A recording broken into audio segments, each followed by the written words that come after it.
Hey, welcome to another episode of Dave's Imaginations. Today we're going to continue our story of Burrek Grumbleforge as he has traveled from the west, Orlebar, and is traveling east across the Anauroch Desert to the City of Shades, where he had spent the night, had found someone that would purchase his sword of the goddess's wrath. And actually, they found that in Loudwar. Here, he was able to find someone that would be willing to bless his great act. So he has negotiated that, and he spent the night there, and we will continue on.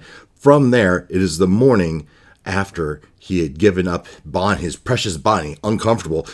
He would be, after giving him up to this priestess, and that's where we'll pick up. Stay with me.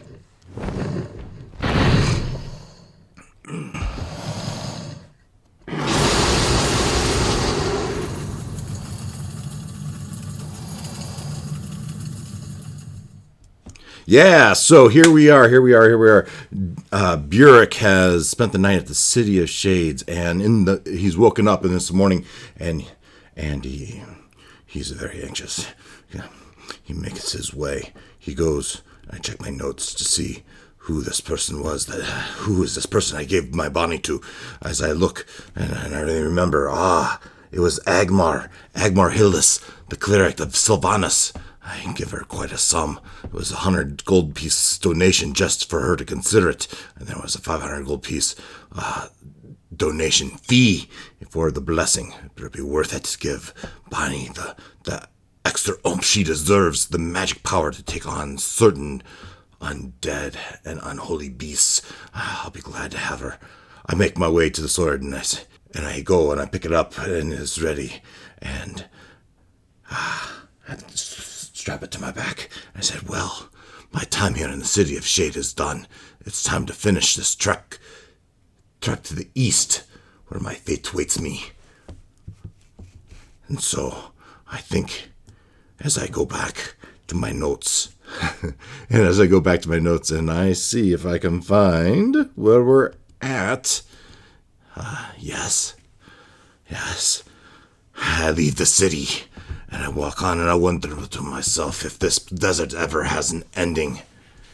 When I slowly, the landscape begins to change just as I think that. The endless sands start to give way to the grassy hills of the color of wheat. Suddenly, as if springing from the landscape itself, a great emerald forest rises before me, stretching far to the north.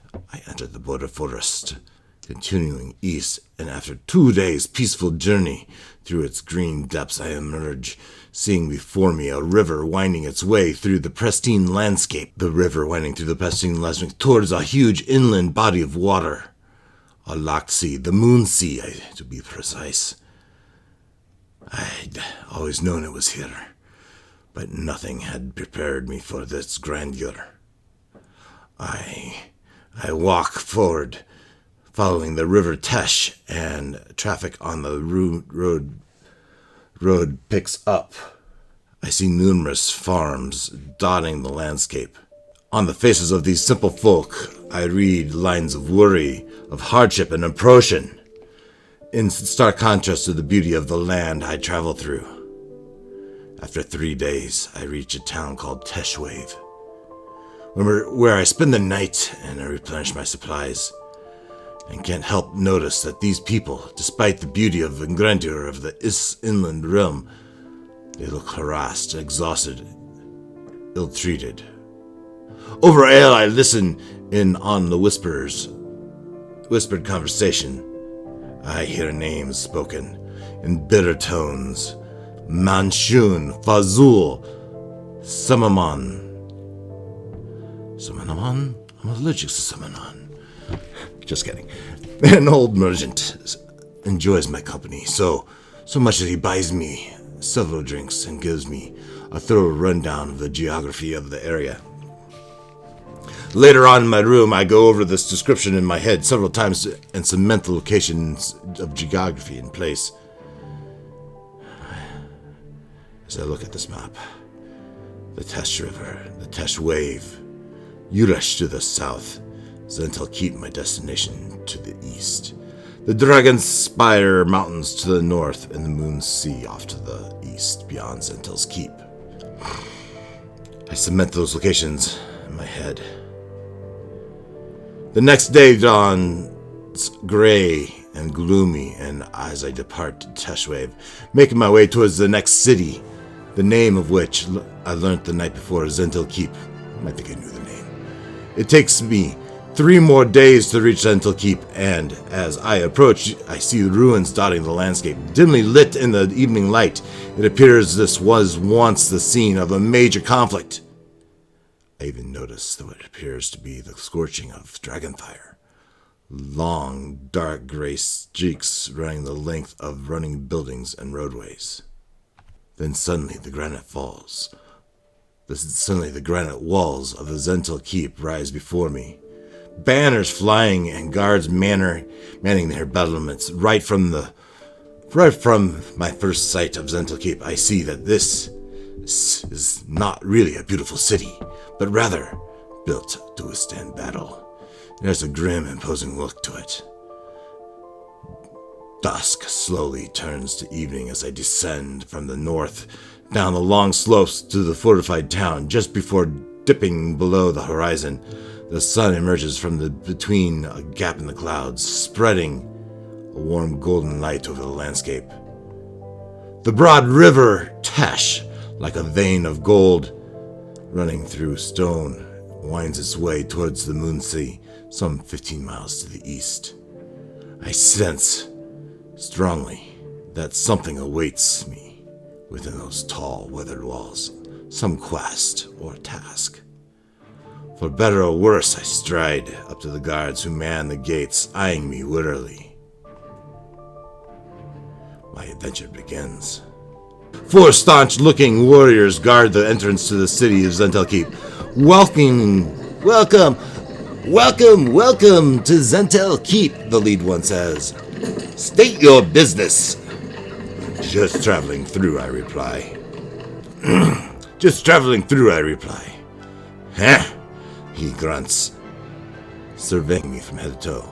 Well, never mind your step, traveler. Obey Manshun's edicts and stay out of trouble, and you'll be just fine. I nod to the guards and walk past them. Through the city gates, I enter Zhentil's Keep. The streets I'm on they lead directly into the heart of the city, and not far off I can see a market square where merchants are packing up their tents for the day. A quick look around the city that's not exactly dirty, but definitely in need of a spruce up. Buildings are thick wood structures or older stone edifices, damaged in places by what looks like the scar of a battle. Cobble is poorly maintained, and there are potholes here and there. The overall impression is of a once proud city that's taken a few knocks. The citizens look like they've taken a beating too, slumping around, not exactly full of joy of life, like many others I've seen in this expansive valley. They look browbeaten, harassed, at the end of their tether. On both sides of the street, I see businesses shutting up shop and owners heading home. The only establishment still open is a tavern to my right. A sign hung above the door stating its name as The Scoundrel's Tankard. Just my sort of place.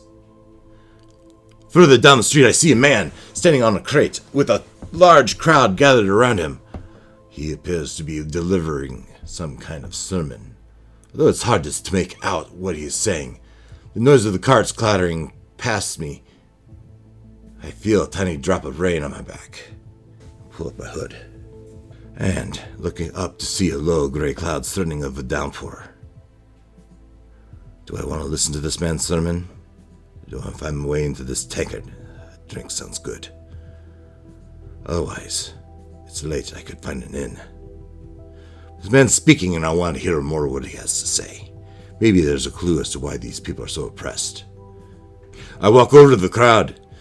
gathered around this man who appears to be a priest of some sort, his words gradually becoming audible. The priest sees me arrive and gives me a slight smile. For the benefit of those who have just arrived, I shall repeat the fell news delivered to the Lord Manchun this morning, and relayed by his grace the priest of the Temple of Bane. The tidings are thus: Galauntar Hawkhelm is murdered by an orc assassin, and an orc horde descends on the citadel of the Raven, marching unchecked across the ride, tens of thousands. Lies! Lies! And I turn. I see a female orc glaring at the priest. These lies propagated by the Black Network. Zhentarim spies has killed Hawkhelm, not our own people. Silence, wench, the priest bellows. Of course you would say such things. Killed by Zhentarim indeed. From seemingly out of nowhere, 2 guards dressed in the same livery as the gate sentries appear and grab the orc under her arms, begin dragging her away and kicking and screaming. The rest of the crowd grows restless. That's enough, one of the guards says gruffly, dealing his vicious blow with a gauntlet hand. The female's orc head slumps forward. The blow has rendered her unconscious. The priest addresses the crowd. See? It is bred into them, this violence, this hatred. A night in the dungeon will be her reward for treasonous talk like that. Should I go to her aid? Or just observe? Maybe I should retreat to the Scoundrel's Inn. For now, I'll watch. I watch the poor female being carted off, realizing that there's little I could do for her without getting myself thrown in some dungeon for the night as well. The show's over, and so the crowd starts to wandering off, and the rain begins to pick up. What's my passive perception? I don't know. What is my passive perception? Passive perception is a 10. 1 to 11, go to 224. The crowd disperses, leaving me alone in the street, the rain increasing in intensity, and I'm starting to get soaked. It's time to seek shelter in the scoundrel's Tankard. I make my way across the street to the scoundrel's Tankard. Pushing my way through the door, I'm immediately met with a wall of noise.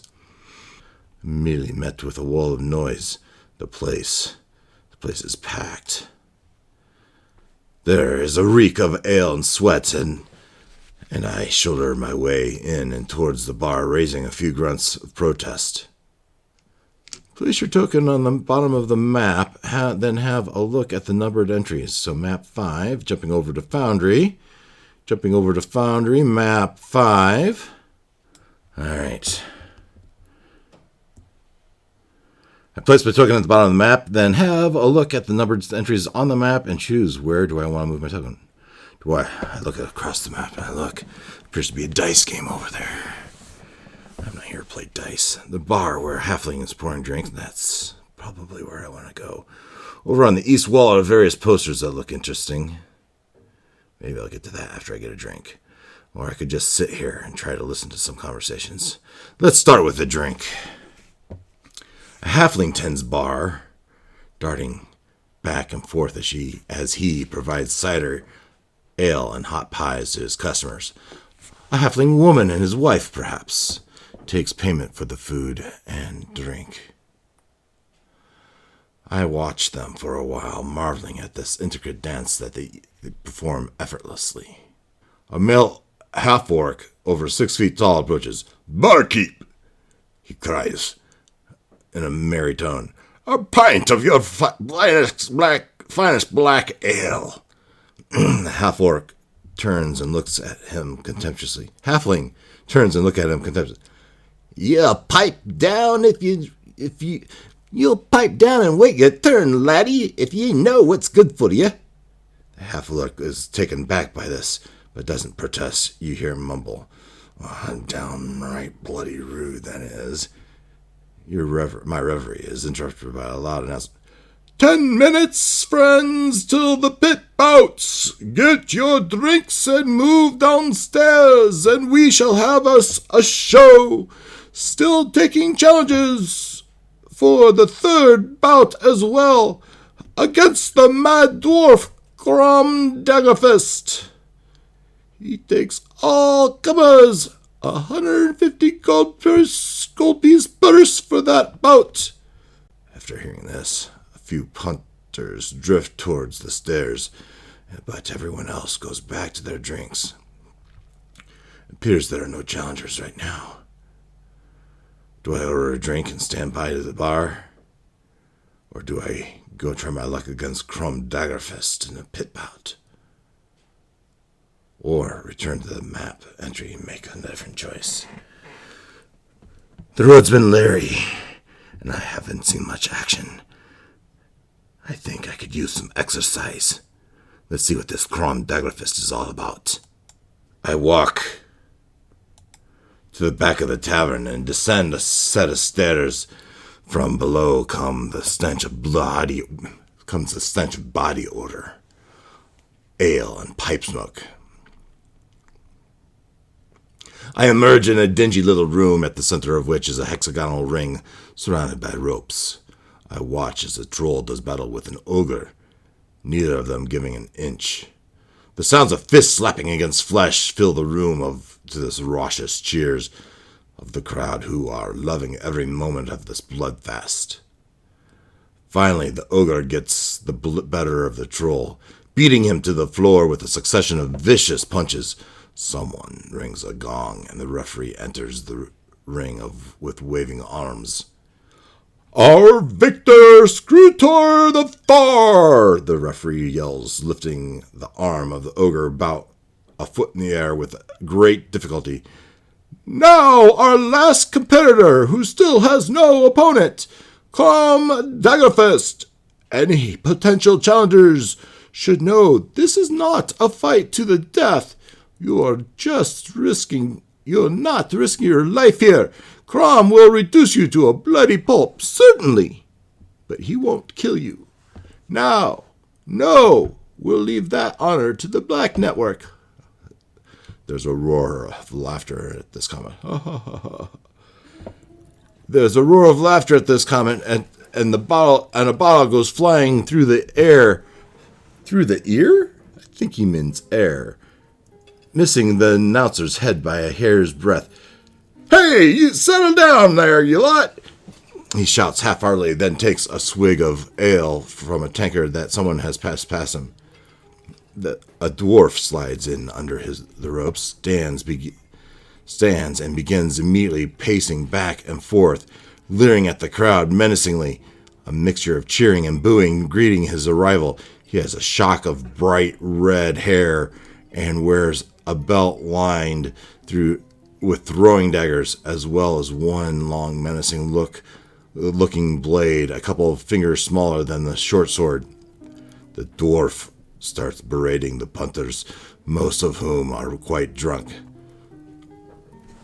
So, none of ye cowards are willing to face me? I suppose I'll take that 150 gold. Myself, then drink it away upstairs. As Kromm turns his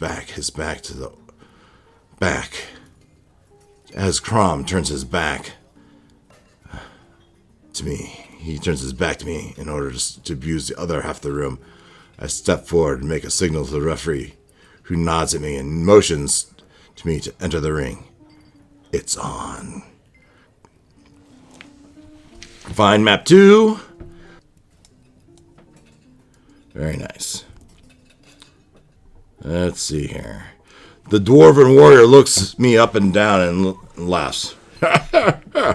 This is the best you can find for me, Pedrick. I'll make short work of this poor fool. Kromm wears a belt stocked with throwing daggers. I'm glad to have Bonnie by my side. I was thinking this might be a better-fisted combat, but it looks like we get weapons after all. He thinks me the poor fool. We'll see about that. Kromm wears a belt stocked with throwing daggers. There's also a vicious-looking black-handled dagger. Why isn't this dwarf better armed, I think? But I won't be bringing it up. On a 150 gold piece purse, after all. I look back at his face, which is extensively scarred, and grimace as Kromm cracks his mouth in a malicious smile, revealing rotted teeth. Ready then, he says, mockingly. If I'm a two-player party, I'm not. Place tokens. Roll initiative for myself and Kromm. All right, I am purple. He is orange. I'm purple. He is orange. Oh, it's a tie. What's his dexterity? He has +2. What was mine? +1. Kromm will go first. What will I cast? Charm person? No, I'm not charming anyone. If I'm within 20 feet of Kromm makes a melee attack using his black poison dagger. If not, he makes a ranged attack using his normal dagger. The black poison dagger is good for 2 poison attacks, whether the attacks are successful or not. After that, it's merely a +1 dagger used in melee. Once per turn, if I or Kromm move onto or from the squares at the ring's edge, onto or away from the rings of the square's edge, roll once on the random effects table, and whoever is reduced to 5 hit points or less is the loser. So, Kromm pulls out his throwing dagger. Let's see. If not, he makes a ranged attack using a normal dagger. The black dagger is good. All right, so that's if he makes a ranged attack using a normal dagger. So he has a +5 to hit. He throws his... Kromm has spent his life throwing blades and his master. He does not suffer disadvantage when throwing at distances exceeding 20 feet. He pulls a dagger on his initiative and throws it at me. Critical hit. Critical hit indeed. A d4 +3. In my game, I play full damage and then I roll. So he would have had 7 plus a d4 +3. 7 plus a d4 +3. So 13 points of damage on his first attack. And we will have to take that off my character sheet. I take the dagger in the shoulder. I wince. And does he move up? Does he move to meet me? As we both charge, I'm going to say yes. He moves to the center of the ring, daring me to move forward, which I'll do in kind. I look at him. I charge forward, and with Bonnie over my head, I'm about to swing. I'm about to swing when I decide that's the end of this episode. We'll finish this next time.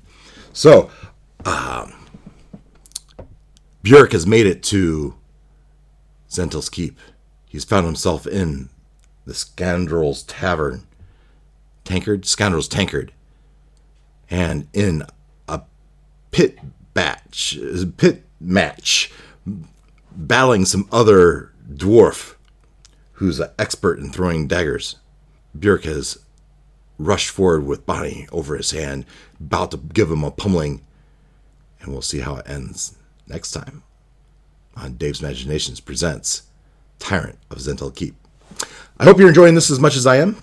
If you wouldn't mind hitting the like and the subscribe and the notifications bell, I'd appreciate it. Otherwise, we'll see what happens next time. Until then, take care.